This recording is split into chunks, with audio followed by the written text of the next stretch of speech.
Tell me when this started for you. Did you remember when this was on television? I 88? have almost no memory of this event. What I do remember is that somewhere towards the end of the George Bush, Michael Dukakis presidential campaign, there was a weird little story about a whale rescue. That's all I remember. And I read the script a couple of years ago, and I fell in love with the idea of a film that, at the heart of it, was about three trapped animals, but also had this panoply of characters around it and reverberated into the political sphere. I mean, one of the great things about the story is how Ronald Reagan got involved and supported the rescue, how the presidential candidates tried to co-opt it for their own ends. And for me, it was what I loved about it is this little thing that grew and grew and really kind of captured everyone's imagination. I read the story quite a while ago, and I love the director Ken Kwapis, who's someone I had worked with before, and John worked with. So we were both Ken Kwapis alumni, and I just loved this story. I thought, I am a person who definitely wants to see evidence that if people come together and put their agendas aside for a moment, that something beautiful and wonderful can happen, whether it's on a big or a small scale.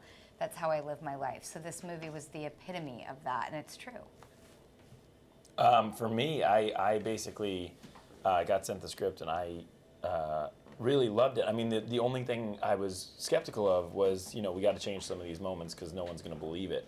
And then the director walked me through it. Ken was like, it's all true. And it was just so fascinating that you really couldn't have written a better Hollywood script because nobody would have believed it. And so the fact that it's all true is kind of amazing. Well, I read the script because it was given to me by the director Ken Kwapis, and at first I felt it very unbelievable that all these events converged at the same time and it had such a wonderful ending.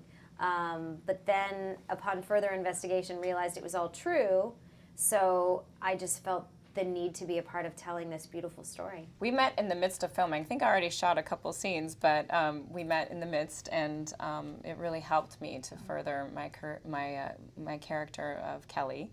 And I was so happy to meet Bonnie because she brought such breadth and depth to the character because there's only so much that was shown on screen, and so I was able to see how she worked in the White House and all the details behind that and how she felt about her job, and also that, she was in the National Guard and, what that felt like, and of course, calling the other National Guard and falling in love with him and, what all ensued after that. And so, just meeting her helped to give me so much more, life to my character. When you're told this is going to happen, what's the first step to giving your input?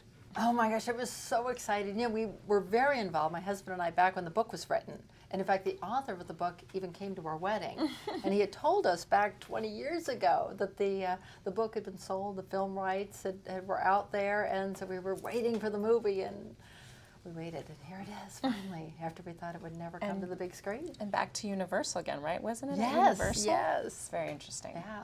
Because you're playing a real character who is in the public eye, were you able to go to old videos and sit down and... Well, technically, my character is sort of a mishmash of all of the young journalists that felt like this would be their big break. So many people in the movie had their actual character to look at, but I kind of looked at a bunch of young journalists that were just real ambitious and go-getters and want to be cutthroat in their career, that felt like this was what would make or break them.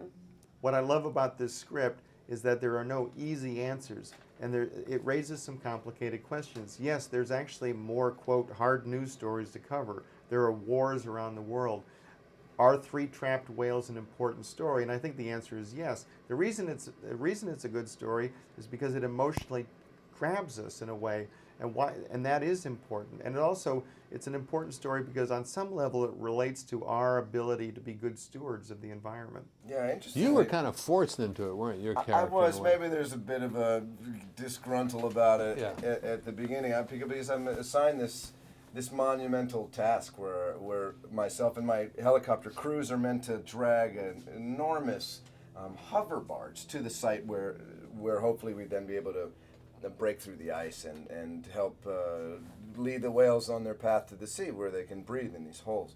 But I fail, so it's an interesting storyline where it's impossible to do that. So then I too become one of the underdogs in this movie, because as far as I'm concerned, that's the underlying story, is how to help the little guy. We're dealing with some of the largest creatures on Earth, but in the story, they're the ones that need the most help. They're the most fragile, the most vulnerable. So for me, this movie is just fantastic. I'm thrilled to be involved with it.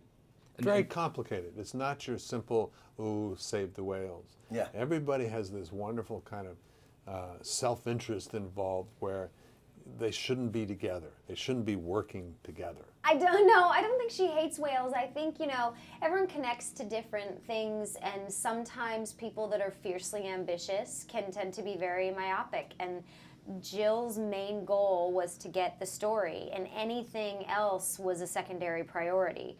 It actually, in the scope of her life, worked out better if the whales didn't survive. That's not necessarily to say she's a mean person. It's just to say she was a person maybe that wasn't operating with the most selfless intentions at that time, because she wanted to move up in her career so badly. I think, what's amazing is that I think she sort of is altruistic, but I think she has judgments about, other people's agendas. And when I think she sees them, putting them aside, I think she's able to see who they really are rather than what she thinks they are. So I like that lesson in it too. There's a moment where I say to Ted Danson, like, you're not as easy to hate as I thought. And I love moments like that where, we can really think that someone's agenda is off-putting to us. And then if you peel away the layers and you see why they function the way they do, it's quite a different story. I think that what makes this story really unique is that many of the people involved in the rescue are in it for their own agenda.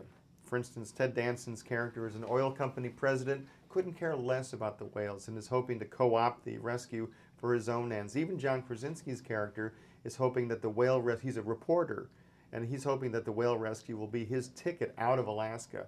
Everyone comes at it with a different agenda, and everyone is transformed by one thing, by their connection to the whales. Because this is a true story, because there's actual footage, because they're real people, just what is the process of building the character based on the real person? She had a much more intense experience than I did. My character was more of a combination of a bunch of different characters, and sort of the idea, the people behind breaking the story and throwing it up the ladder to NBC at the time. And you had this incredibly real character. Yeah, Cindy Lowry, who is the real-life Greenpeace activist who galvanized all these people, and she was just a wealth of brilliance, and I spent a lot of time with her. And I actually like a lot of the clothes and the jewelry I'm wearing in the film are hers, and I just got to know her and her life, and why she was the way she was, and what her experiences were, and she's just a delicious human being, and I loved spending time with her.